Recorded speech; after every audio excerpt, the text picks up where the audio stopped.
Piriformis syndrome.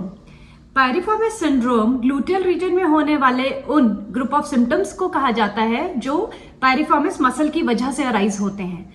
Piriformis muscle अपना नाम लेती है पायरस और फॉर्मा, दो वर्ड से, जो कि पायरस का मतलब है पियर और फॉर्मा का मतलब है फॉर्मेशन या शेप। ये एक लॉन्ग मसल होती है जिसकी शेप पियर की तरह होती है और इसमें spasm, tightness, inflammatory changes etcetera होने की वजह से या फिर पायरिफॉर्मिस मसल का शियाटिक नर्व का कंप्रेस करने की वजह से पायरिफॉर्मिस सिंड्रोम जैसी कंडीशन अराइज हो सकती है। Hello everyone, my self doctor Aditi Kapoor और आज हम बात करेंगे पायरिफॉर्मिस सिंड्रोम के बारे में, इसका रीजंस, इसके टेस्ट, इसका डिफरेंशियल डायग्नोसिस और एंड में इसका ट्रीटमेंट। सबसे पहले बात करेंगे कुछ एक एनाटॉमिकल डिटेल्स के बारे में जो कि पायरिफॉर्मिस सिंड्रोम को अच्छे से समझने के लिए बहुत जरूरी है। पायरिफॉर्मिस मसल अराइज होती है सेक्रम के एंटीरियर एंड से, सेक्रोस्पाइनस लिगामेंट से और लेटरली ट्रेवल करती है ग्रेटर शियाटिक नॉच से होकर हमारे ग्रेटर ट्रोकेंटर तक, inner surface of superior greater trochanter पे जाके ये मसल इंसर्ट होती है। इसकी ये फॉर्मेशन होने के कारण और ये इसका कोर्स होने के कारण ये हमारे हिप को स्टेबिलिटी प्रोवाइड करती है और हिप को डिसलोकेट नहीं होने देती है। सेकेंड इसका फंक्शन है कि जब हिप एक्सटेंशन में होता है तो ये एक्सटर्नल रोटेशन प्रोवाइड करती है हिप को। और थर्ड फंक्शन ये है कि जब हिप फ्लेक्शन में है तो ये एबडक्शन प्रोवाइड कराती है हिप जॉइंट को। जनरली ऑब्जर्व किया गया है कि piriformis syndrome 40 to 60 years of age group में ज्यादा होता है। पायरिफॉर्मिस सिंड्रोम वुमेन में ज्यादा होता है एज कंपेयर टू मेन। और अगर हम कोई पोस्चर लंबे समय तक अटेन करें जिसकी वजह से पायरिफॉर्मिस मसल पर प्रेशर पड़ रहा है या कांस्टेंट स्ट्रेन पड़ रहा है, फॉर एग्जांपल सिटिंग को ले लेते हैं, तो बहुत लंबे समय तक अगर हम सिटिंग पोस्चर में भी बैठते हैं तो पायरिफॉर्मिस सिंड्रोम के पेशेंट में पेन बहुत ज्यादा हो जाती है, उसके सिम्टम्स एग्रावेट हो जाते हैं। पायरिफॉर्मिस सिंड्रोम में जो दूसरे सिम्टम पेशेंट फेस करता है वो numbness, paresthesia, radiating pain till foot, tenderness at gluteal region, sometimes inflammatory changes at gluteal region etcetera रहते हैं। पायरिफॉर्मिस सिंड्रोम को हम दो टाइप्स में डिवाइड करते हैं, पहला प्राइमरी और दूसरा सेकेंडरी। प्राइमरी पायरिफॉर्मिस सिंड्रोम 15% लोगों में देखा जाता है जिसमें कंजेनाइटल डिफेक्ट पायरिफॉर्मिस मसल या शियाटिक नर्व में होने की वजह से पायरिफॉर्मिस सिंड्रोम अराइज होता है। सेकेंडरी टाइप में 85% पॉपुलेशन आती है। इसके रीजंस अलग अलग हो सकते हैं, जैसे कि पायरिफॉर्मिस मसल की टाइटनेस, पायरिफॉर्मिस मसल में स्पैज्म या फिर रीयूज इंजरी पायरिफॉर्मिस मसल का, या फिर ओवरस्ट्रेनिंग, जॉगिंग, रनिंग और ओवरस्ट्रेनिंग एक्टिविटीज की वजह से, या कई बार कुछ पेशेंट्स में ऐसा देखा गया है, स्पेशली मेल्स में, वो अपना वॉलेट पीछे वाली पॉकेट में डालते हैं अपने ट्राउजर की, जिसकी वजह से एक कांस्टेंट प्रेशर बनता है जब भी वो बैठते हैं पायरिफॉर्मिस मसल के ऊपर। इस कारण से भी पायरिफॉर्मिस सिंड्रोम डेवलप हो जाता है। पायरिफॉर्मिस मसल इन्फ्लामेटरी चेंजेस में चली जाती है, स्पैज्म में चली जाती है, शियाटिक नर्व को इरिटेट करना शुरू कर देती है, जिसकी वजह से हमें पायरिफॉर्मिस सिंड्रोम को फेस करना पड़ता है। इसीलिए इसे वॉलेट न्यूराइटिस का नाम भी दिया जाता है, बिकॉज कई बार वॉलेट भी इस प्रॉब्लम को अराइज कर सकता है। अब बात करते हैं डिफरेंट टेस्ट्स की।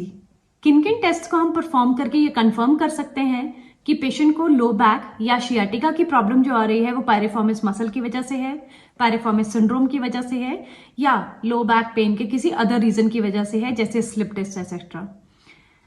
पहला टेस्ट इसमें जो हम परफॉर्म करते हैं that is traction test. Patient को सुपाइन लाइन सीधा लेटा देते हैं, उसकी नी, उसका हिप बिल्कुल सीधा होता है काउच पे, और हम पेशेंट के अफेक्टेड लिम्ब पे जिसमें दर्द है, जिस हिप में दर्द है, उस तरफ हम थोड़ी ट्रैक्शन अप्लाई करते हैं।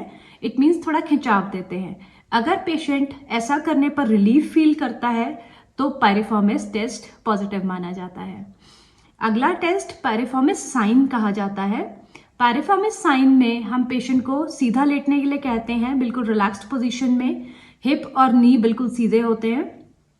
अगर पेशेंट का जो अफेक्टेड साइड है वो बहुत ज़्यादा एक्सटर्नल रोटेशन की तरफ को जाता है, मतलब बहुत ज़्यादा बाहर को टिल्ट हुआ है, तो पायरिफॉर्मिस साइन पॉजिटिव माना जाता है। अगला टेस्ट है पायरिफॉर्मिस टेस्ट। पायरिफॉर्मिस टेस्ट में पेशेंट को हम साइड लाइन में लेटा देते हैं। पेशेंट साइड लाइन में लेटता है और उसके हिप को, नी को हम 60 डिग्री फ्लेक्स कर देते हैं, 60 डिग्री तक मोड़ देते हैं।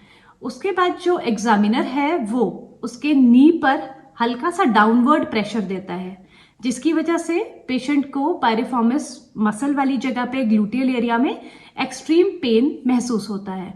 किसी पेशेंट में अगर शियाटिका भी साथ में एसोसिएटेड है तो उसको कई बार शियाटिका के सिम्टम्स भी एग्रावेटेड फील होते हैं, which means piriformis sign is positive.